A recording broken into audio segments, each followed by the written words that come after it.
Mes chers compatriotes, je suis heureux de vous retrouver dans notre forum La Voix du Centre, dans ma rubrique personnelle « Dis-moi docteur, comment va le Congo ?» Après 2 semaines d'absence due à mon devoir de médecin, je reviens vers vous parce que le sujet à l'actualité mérite que nous puissions les commenter ensemble.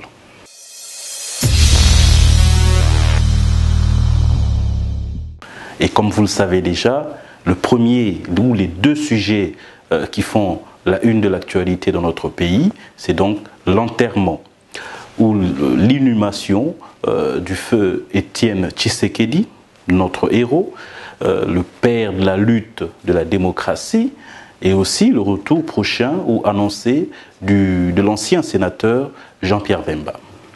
Je voudrais donc saluer la mémoire de feu Étienne Tshisekedi, qui a consacré toute sa vie pour la lutte pour la démocratie et l'instauration dans ce pays d'un état de droit. Cette lutte, elle va au-delà des années 80. Parce que souvenez-vous, lorsqu'il est élu en 1985 sur la liste de la CONACO, Étienne Tshisekedi militait déjà pour qu'il y ait dans ce pays un certain ordre dans l'organisation de notre système politique, qui était caractérisé après les indépendances par beaucoup d'anarchie et beaucoup de désordre. Il promouvait donc l'idée qu'il puisse y avoir un bipartisme global qui engloberait donc toutes les tendances politiques de notre pays. Et en 1967, en tant que ministre de Mobutu, il a milité pour que le pays ne soit pas dirigé à vue, qu'il y ait des textes qui puissent régir et qui puissent garantir un minimum de démocratie et d'état de droit. C'est ainsi qu'il a été l'auteur et le rédacteur du manifeste de Lamtsele, qui créait à la fois le MPR, mais prévoyait au même moment l'instauration d'un bipartisme. Et bien entendu, constatant l'égarement de Mobutu par rapport à ce projet de société excellent qu'on appelait Manifeste de Lamtsele, c'est ainsi qu'il a fait dissidence, qu'il est allé dans l'opposition et toute sa vie, il l'a consacré à l'avènement de la démocratie, à l'avènement d'un véritable état de droit dans notre pays. Et il a eu des relayeurs dont le plus précieux, c'est Joseph Kabila, qui a pu finalement matérialiser son rêve, rendre palpable et réelle la démocratie dans notre pays. Et donc, je salue sa mémoire et je félicite le chef de l'État pour les honneurs qu'on lui a réservés lors de son inhumation.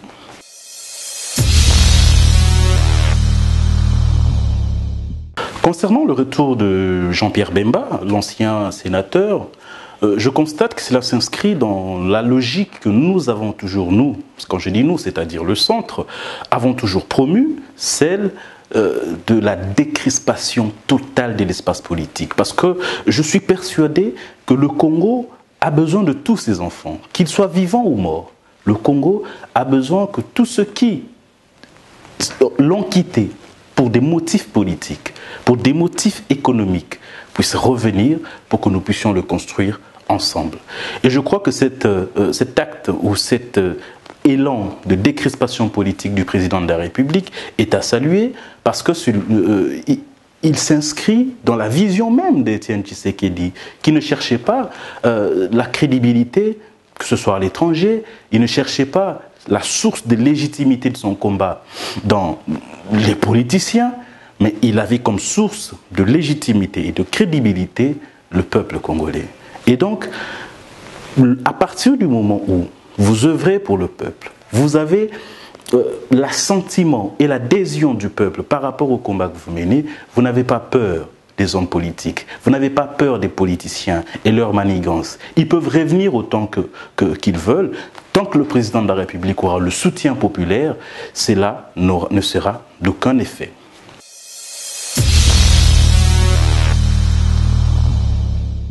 Mes chers compatriotes, en tant que médecin, je ne peux pas finir cette capsule sans vous dire que les médecins du secteur public qui œuvrent aujourd'hui en RDC œuvrent dans des conditions inhumaines. Chaque jour, nous sacrifions nos vies, nous sacrifions notre temps, toutes nos forces pour venir au service de nos compatriotes qui viennent dans nos hôpitaux et généralement, tous nos patients sont démunis, ils n'ont pas de moyens. Et si nous touchons un salaire ou des honoraires. Il frôle l'insulte. Mais nous sommes là, au poste de devoir. Et l'État, il ne nous réserve rien du tout. C'est ainsi qu'au mois de février dernier, nous nous sommes constitués en collectif, nous avons mené des actions de terrain, nous avons pu rencontrer le chef de l'État, le président de la République, qui s'est personnellement impliqué dans notre dossier pour que tous les collectifs, 5 000 ou 7 000 médecins qui doivent être alignés à la prime de risque puissent l'être dans le plus bref délai. Le président de la République s'est même déplacé dans l'un de nos travaux, c'est-à-dire les ateliers que nous faisions avec le secrétaire général de la Santé, les différents syndicats, ainsi que les ministères, pour pouvoir trouver une solution à ce problème. Il est venu pour assister à nos travaux. Mais quel est notre étonnement, mon étonnement, de voir que depuis que le président de la République a demandé que notre dossier puisse être traité, il n'y a pas de suite. C'est pourquoi je demande à tous ceux qui sont impliqués dans la réalisation ou dans la crédibilisation de la parole du chef de l'État de s'activer. Parce que la parole du chef de l'État, la parole du président de la République doit rester crédible. Elle ne peut pas faillir. Eh bien, tous ceux qui œuvrent encore à retarder le paiement de la prime des risques des médecins du secteur public qui ne sont pas primés, nous vous lançons un avertissement. Faites-le avec diligence parce que le plus haut sommet de l'État l'a déjà décidé. Sinon, vous trouverez encore une fois ces jeunes médecins sur votre chemin.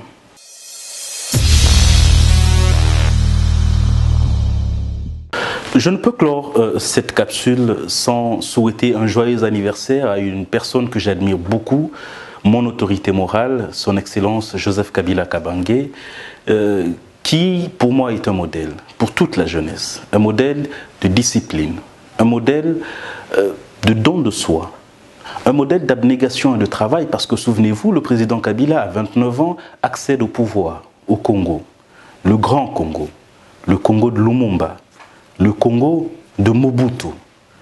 Mais dans quel état? Un état tout à fait divisé, meurtri par la guerre, le tissu socio-économique détruit depuis plus de 10 ans. C'est dans cet état-là qu'il trouve ce pays. Et lui, avec patience, avec parcimonie, a commencé à réunifier ce pays. Il a mis fin à la guerre. Il a établi la démocratie qui n'existait pas avant et qui a commencé à reconstruire notre tissu socio-économique. Je ne peux que lui rendre hommage parce qu'il le mérite malgré son jeune âge. C'est un modèle pour moi et je le présente à tous les jeunes politiciens en manque de repères. Voyez cet homme, il vous inspirera. Merci beaucoup et joyeux anniversaire, Joseph Kabila, mon autorité morale.